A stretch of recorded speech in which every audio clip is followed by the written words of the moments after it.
Hey, ladies and gentlemen, welcome back to the Jack and Glenn channel. Before I get started, make sure you hit that subscribe button, hit that bell notification so you don't miss any of our reviews. Today, I'm talking about Ready to Love. Oh man, this past week episode of Ready to Love was a little bit explosive. Once again, before I get started, hit that subscribe button, hit that bell notification so you don't miss any of our reviews. Let's hop into it, man. This past episode, we saw Tommy meet up with the women. This is the women's first time in the lounge, right? First time in the lounge with Tommy. Tommy laid down the rules and laid down the guidelines. He tells the woman, "I only have really one rule. Whatever happens in the lounge stays in the lounge." The woman came in looking bad, beautiful women as always. Um, he telling the ladies this week we're gonna get intimate. You can see the looks on their face, like, hold up, man. This is too early, too soon. What kind of intimate are you talking about? Now he's telling them, look, I want you to go deeper. I want you to go deeper into the space that you bring some of these men into your space, right? Show them your favorite church, your home, your car, your job, things that you like.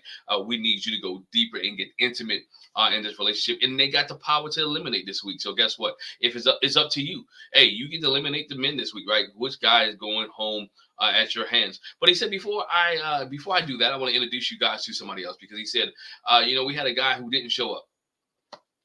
Someone who never came to the door. He never pulled up. He got nervous, whatever case may be. Glenn got nervous. Nah, it wasn't me. If it was me, I would have showed up, but I'm married. Don't worry about that. That's a whole different conversation. But Glenn didn't show up, so he brings a new guy out, Justin, right? Justin is 34 years old. Justin is a PE teacher.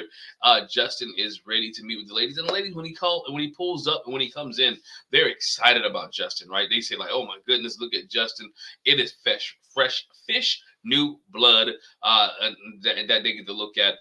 Rashina was really excited about Justin. Patrice was also excited about Justin as well. So Justin came in, said his spiel, and he was also out the door just as quick.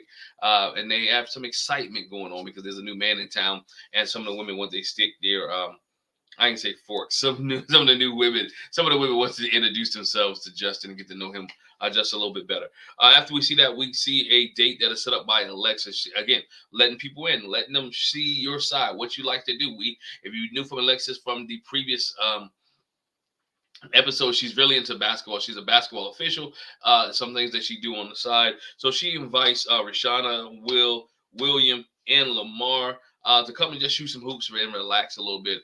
We find that Lamar and Will was on the same team against William and Rashina. It started out real quick. Will and Lamar was getting their baskets in, shooting the hoops. Got a little skill. Then my man Will went into Kobe mode, right? And took over. Very saw the competitiveness of Will, and Will played hoops a little bit, and he won the game for him and Rashina.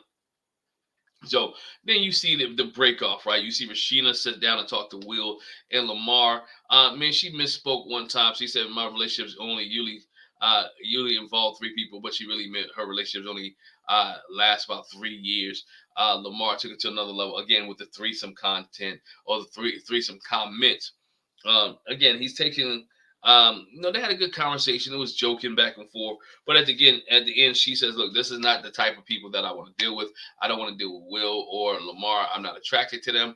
I can be around them. It gives me good vibes, but they're not guys that I want to pursue this relationship with or pursue this um, interaction with contest for lack of term with."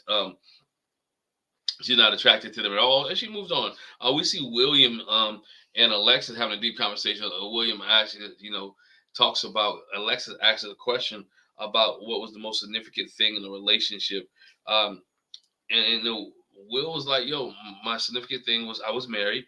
I made some mistakes. I messed up before. And mostly was on him, but he said, I believe in showing grace, right? I believe in showing somebody grace, giving grace, because people do mess up. They do make mistakes in relationships, and you have to give grace. And so many relationships, people don't give grace, but there's only time they don't give grace. And sometimes grace runs out. It depends on what the infraction is or what the situation is or what the thing is. But Will believes in giving grace, and William believes in giving grace, and Alexis really enjoyed the conversation that her and William has had.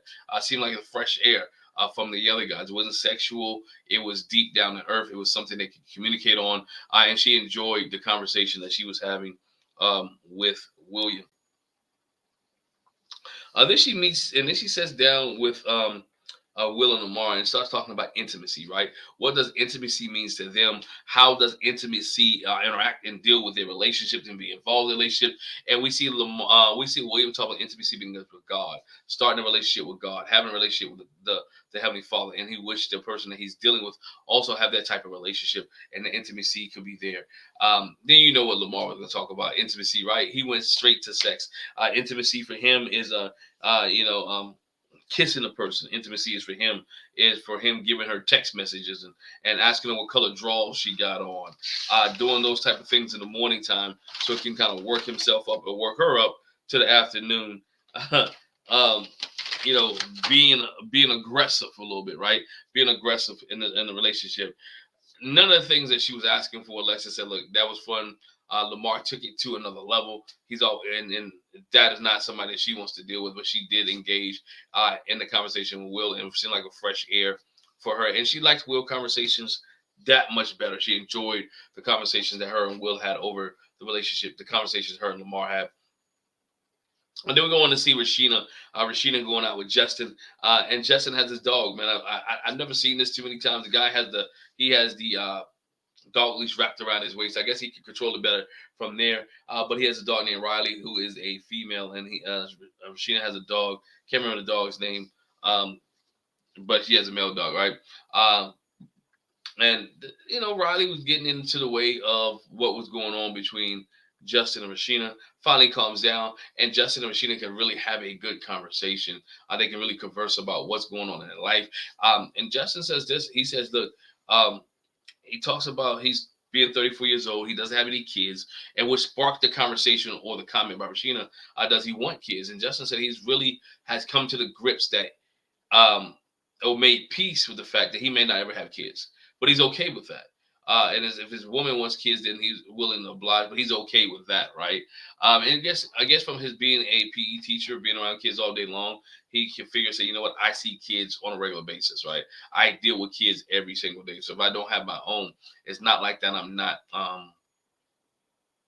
sharing what I have with kids. Rashida says she doesn't not necessarily want kids, but she's kind of open, and she's willing to be with somebody who, like Justin, who doesn't want kids or does. Which is optional, right? They begin to talk about, just life in general, how they're looking moving forward, that they want to go on dates with each other. They really had a great time. They really interacted very well with each other. The conversation was going back and forth greatly. She was giddy all over herself because it was a breath of fresh air compared to the guys that she'd already been out with or the guys that she's already dealt with. Justin brings in a new spark. He brings a new conversation. He brings in new genuineness. He brings in new excitement. So Rashina's already head over heels for Justin. She wants to go for a new date with Justin. And then we see Leylin.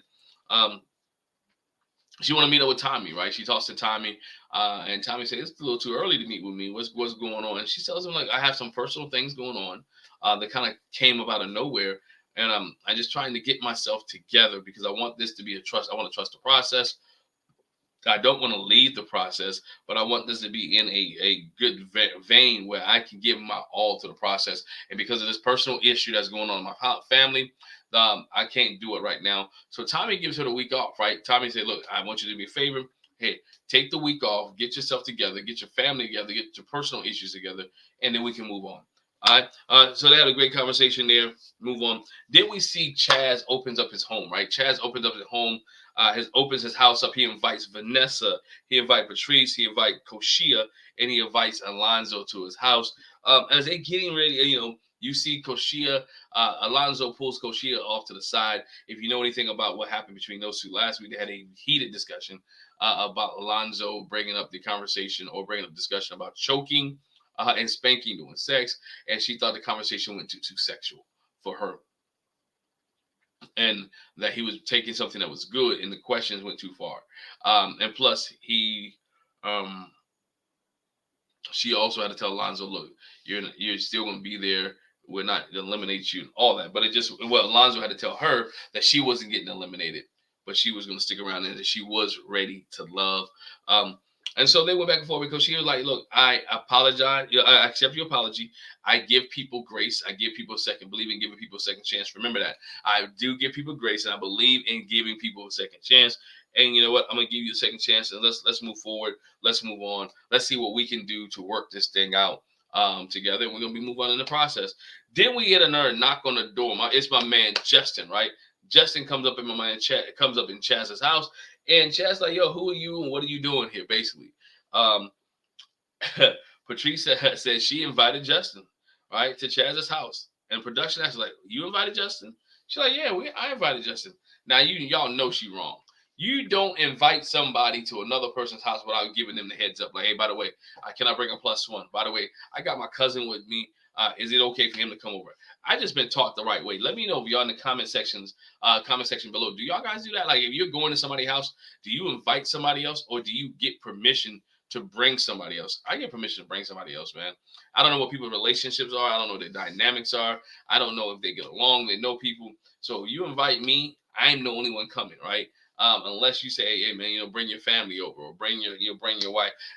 Maybe I'm not reading too much into it. Somebody say, again, look, I'm not bringing a +1 to anybody else's function unless they give me the okay or go ahead to bring a +1. I will call somebody. But anyway, Alonzo and Patrice, they sit down, they're having a great conversation. They talk, they still hitting it off. She's really head over heels over Alonzo, the way that he's talking to her, or the way the engagement, you can see that it's still there. Alonzo telling her, look, you're still my top, right? You're still at the top of my chain. You're still uno, you're number one, right? You're up there right now. And, I want to spend more time with you. And I want us to be able to have a Zoom date later on in the weekend where we can sit and watch a movie.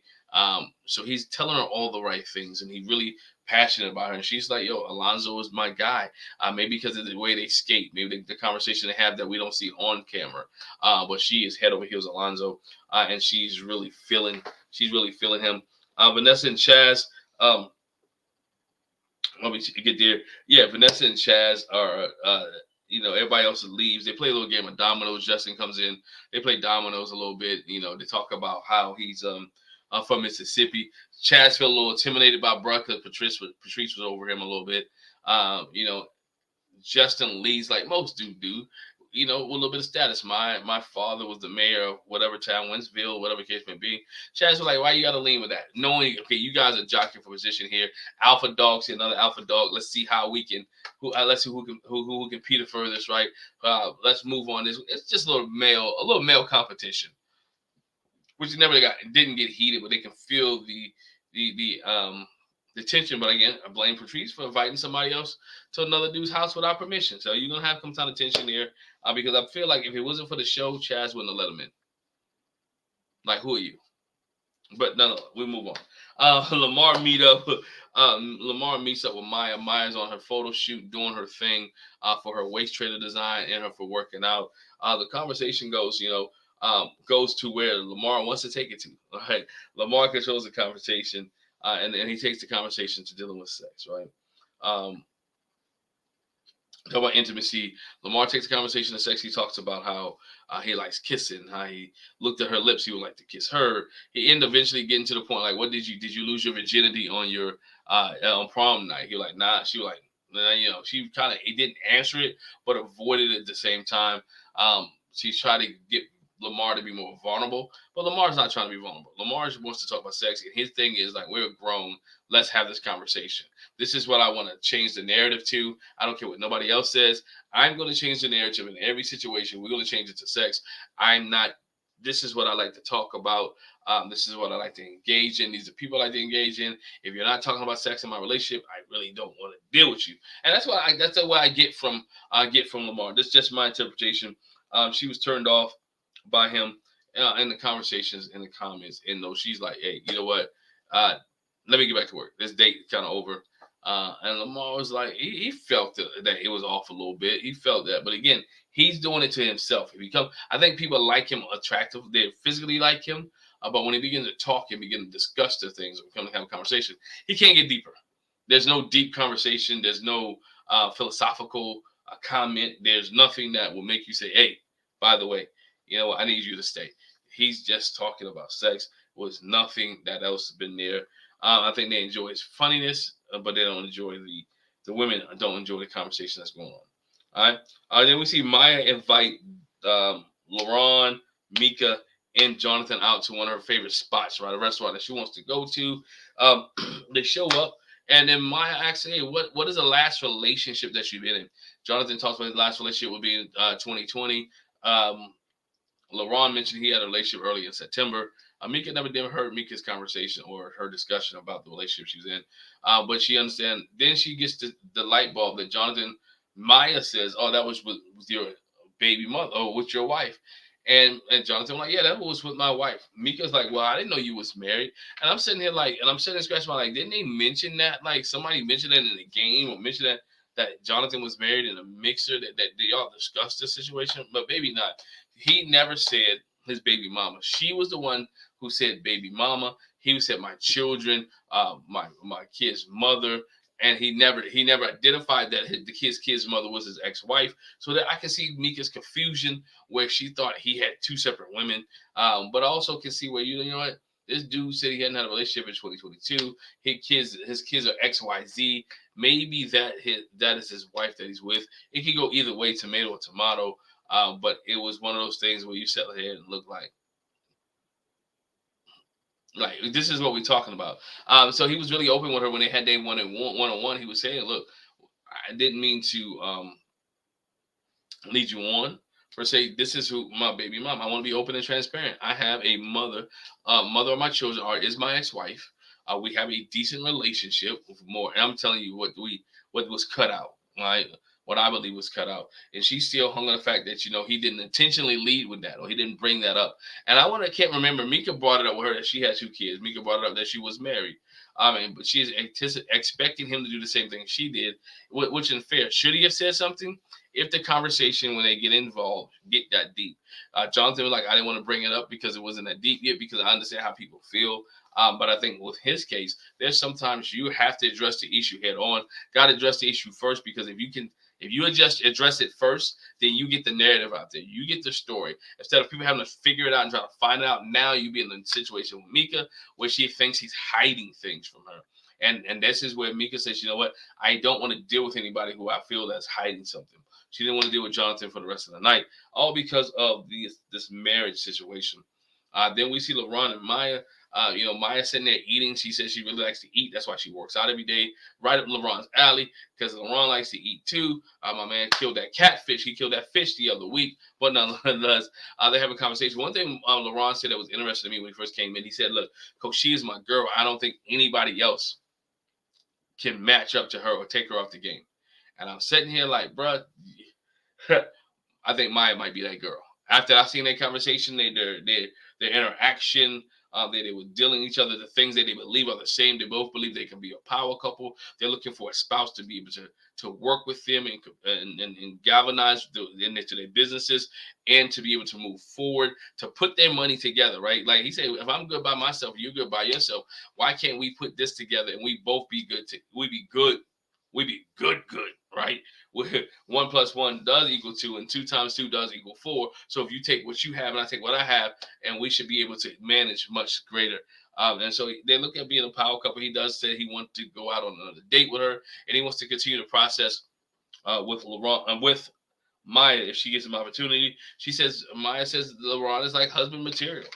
He is husband material and is what she's looking for. LaRon tells him at the table he's not just a party boy. He wants to be that father where people come over to their house. He's grilling his kids' friends can hang out. He wants to be the cool dude, right? The cool husband, the cool father. So he shares some of his aspirations and dreams with the group. LaRon again he forgot all about Kashia, right? LaRon, you forgot about Kashia. You hooked up Maya now. But nonetheless, we get here. Hey, we get to Tommy, right? We get to the lounge. And this is the part where it gets interesting. We get in the lounge. And in the lounge, we get in the lounge. And Tommy asks the women, who are they feeling? Patrice says she's feeling Alonzo. Maya says she's feeling LaRon. Kashia says she's feeling LaRon. And he's doing exactly what a single man should do. A single man with no kids. He is supposed to party from Monday to Sunday. Or Wednesday to Sunday. So she wants him to get all of that stuff out before her and him can get together. But look at the opposite way. If you keep it all in and you're doing it, maybe it's something that becomes part of you that you want to continue to do. So it's a different conversation there with her and LaRon. But she loves the fact that LaRon is doing what he needs to do.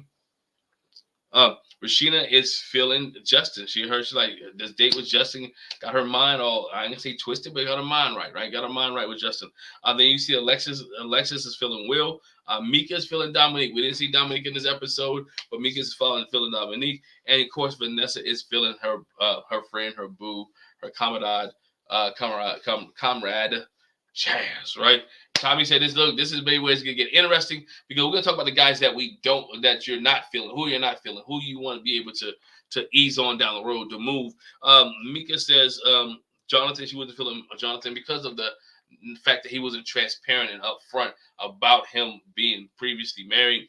She's not feeling Maya's not feeling Lamar. Alex is not feeling Lamar. Uh, Vanessa is not feeling Lamar as well. A lot of people are not feeling Lamar. We all knew this was going to come, right? That as soon as Lamar got his first chance, as soon as the men was going to get on the flip side of elimination, that Lamar was going to go. That Lamar was going to be the one that would be eliminated. There was no question whatsoever. We just were worried about the time frame and when and by whom. All right. He comes in there. All right. Then we get into the fireworks situation where we get between Patrice and Kashia and Alexis. All right. Kashia and Alexis. And the way that the situation with Patrice, all right, the Kashia and Alexis situation started with Patrice because Patrice said she had a conversation with Will one night, and she called him or he called her and said he left his apartment and he's going to stage some houses that he had, and then he probably end up sleeping on the floor. And then Kashia said, "Oh, he go, a girl, you can sleep down there with him. Put a pallet on the floor." All right. Again, I get it. Um, he left his apartment. Not like he doesn't have a home. He is a realtor. They stage homes all night long. He has a home to stay in. He has somewhere he wanted to be. Maybe that night that she asked to go over and watch movies, he couldn't do it that night because he had a big project. Later on, when he meets with Alexis, he talks about how he has a major project going on, how he's trying to close a big deal, a big house. So it could be one of those things where it could have been a long day, a long night. He said, you know what? I don't feel like going home. I got somebody. I've been staying in this house. I got somebody else here to see me very early in the morning. I'm not going to be able to make it. It's a lot of different things when you're dealing with realtors. That could be. He could be squatting, sitting in the house, just, you know what? I'm just going to lay here. I'm putting matches up and boom. It does not mean he doesn't have a home. Does not mean he's poor. Does not mean that there is a financial need. But again, it just shows you how. Then it goes back to Kashia saying after she like, oh, Will situation. Well, yeah, Alexis is telling Will what's going on. Is telling Will what's going on in the women's lounge because the last time we had a women's lounge, Will found out like Alexis never dropped the issue and said she didn't talk to Will. What she said was that they had a conversation and she advised Will what was mentioned, that you're acting a little bit aggressive and some of the girls feel like you're a pervert. This is when Mika Shop chimed in. Mika said, no, we never said pervert. Well, you're making, basically, she just said, well, we talked and some of the women feel that you're making them uncomfortable. Is she wrong for that, right? Is she wrong by giving him the advice to help him move further in the lane and further in the game? Because some can look at it as she's being helpful, right? Hey, I need you to stick around because, oh, this is what they're saying to you. If you be more less aggressive, or you be less condescending, or you be less whatever, then you have a greater shot of being here. It must have been a much more deep conversation, but again, then they go off. Alexis going back forward. Kashia going back forward. Alexis. Kashia said, "You look like a 12-year-old." Kashia said, "Look, you want to go? Let's go." It's like all this is going on, and Tommy's sitting there like, "Please, can y'all stop? Like, let's get along. Let's have a conversation." Where are they arguing over Will and arguing over what was said? I get it, but let's move on, right? I get it, but let's move on. So they had to separate them, and Alexa's sitting there. She's still pissed. You can tell that she's upset. She's mad because she comes back after the tears. The tears was coming from the deep place of hurt, and she didn't want to display that. It'll be like that on camera. But they finally got themselves back together. Tommy calls them Black Queens. They are queens, and they begin to the process where they have to eliminate one person. So the two people that go out to dinner, or the two people that goes out with the women who are the women, the man who may be eliminated, not the women, the man who may be eliminated. You had Alexis to go out with Will, and then you had Kashia to go out with Lamar. Let's do, man. Lamar comes in there, brings some flowers and roses, give them to Kashia. Kashia is telling him what the women says he needs to do. She's like, well, I'm just sharing what the women think. No, shit.